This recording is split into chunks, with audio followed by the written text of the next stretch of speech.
Uncle Mitch, and my first rant's going to be about something that offends me deeply, but that's okay. Most everything does.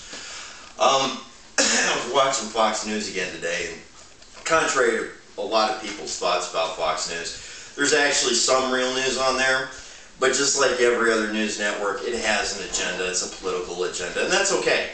As long as you understand that these people aren't objective and they really don't claim to be, it's alright to watch them, because then you can put a filter in your mind.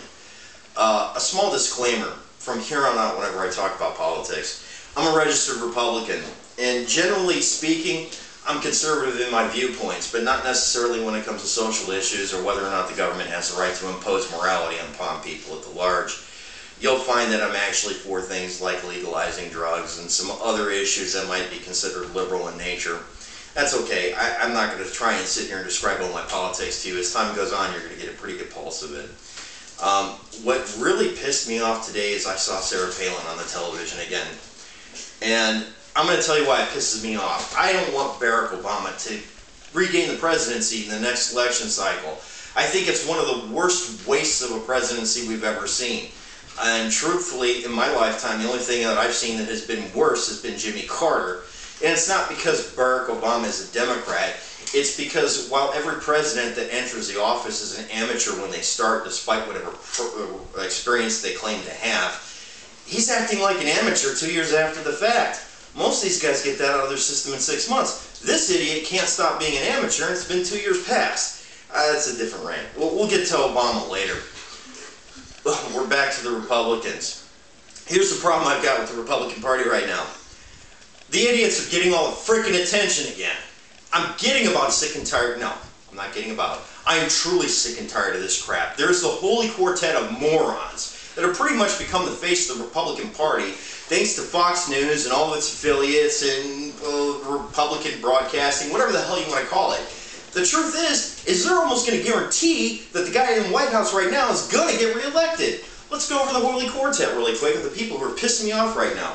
Number one is Donald Trump. And the reason why I bring him up first is because despite the fact that he's really screwing things up for everybody at large, the Republican field, the voters, pretty much everybody, because let's face facts, it's Trump, at least he's thinking, at least he's speaking ideas that other people aren't talking about. And I'm not talking about the birth certificate thing. Jesus, if I hear one more freaking thing about that birth certificate thing, swear to God, I'm going to find that person, I'm going to punt him in the head with a damn sledgehammer. Barack Obama was born in the United States. Get over it and move on. There's a lot to be critical of the man about. Don't be critical about stupid things that mean nothing overall and discredit all your other arguments. People sometimes, oh my God. Okay, back to Trump. Trump the moron. Jesus Christ, why are you getting involved with this political race? He's a shameless self-promoter. And he would like to tell you, and like to make you believe that he's a rags to riches story. He's more like a riches to more riches via a couple of business bankruptcies and casino dealings and marketing his name kind of story. It has less to do with what we normally find to be a class extension or the ability to climb up the social ladder, and more to do with the fact that this guy basically can't get through life without everybody in the world knowing who Donald Trump really is. Matter of fact, he wants us to call us Donald, or he wants us to call him the Donald. I want to call him the fucking idiot, but I guess this is where we're at. Here's my problem with Trump. Trump is muddying the field, and he's already guaranteed to the public at large, if he runs for president, not only is he going to seek the Republican nomination and pretty much drag the debate down into a morass, he's going to run against the Republican nominee because obviously he's not going to get that nomination. And then he's going to screw up the presidential election, and once again, Barack Obama's going to get in office, much like Clinton got in office because of Ross Perot. What a moron. He's talking about birth certificates, he's talking about all the deals he's made, he's talking about all this other crap. Who cares? Donald Trump, nobody elected you for anything. You know why? Because you're a shameless, self-promoting, narcissistic moron. All presidents are narcissists, all presidents are arrogant, but nobody rubs everybody's nose into it. Otherwise, they don't get to become president. Now on to the rest of them. Well, the other two presidential candidates or wannabes or possibly bees or whatever the hell else we want to describe them. Michelle Bachmann and Sarah Palin. Oh my God, these two chicks piss me off to no extent.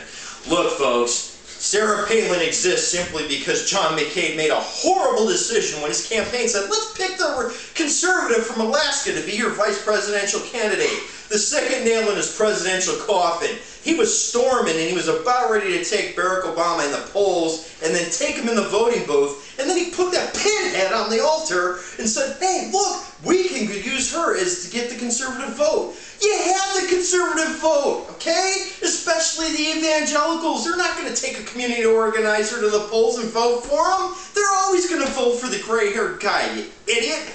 So now Sarah Palin's on the national scene. She's still governor of Alaska. Obviously wasn't doing a great job of it. She quit her damn job.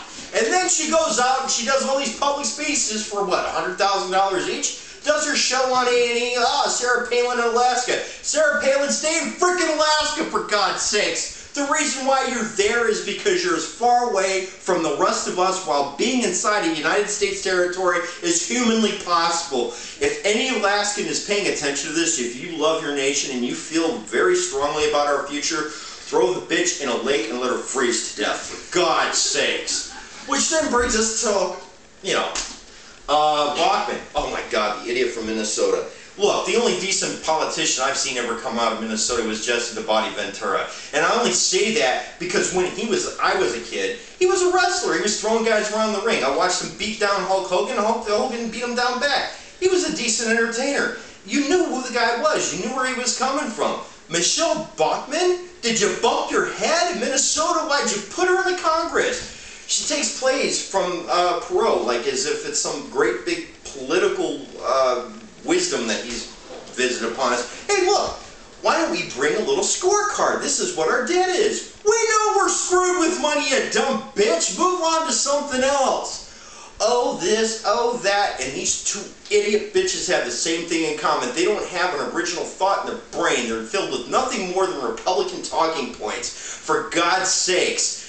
I mean, I guess we did get one thing out of this. If you're a Republican, I guess both parties decided to split up the stupid women, and the Democrats got the ugly ones, and the Republicans got the pretty ones. Except for Michelle Bachmann, okay? Her face looks like it's made out of wax, and she's getting a little too close to the fire. I'm not good with her. Last one in the Holy Quartet of Morons. Oh, and this is my favorite. Glenn Beck. Beckethead. Oh my God, what a worthless heap of humanity this guy is. If there isn't a conspiracy theory this man doesn't love.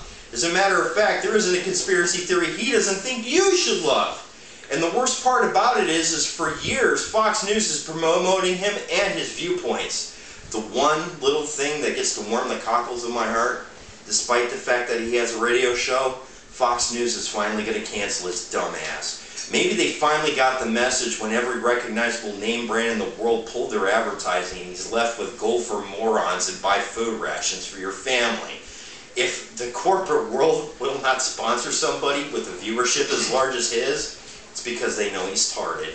And once again, this has been Uncle Mitch. That is all.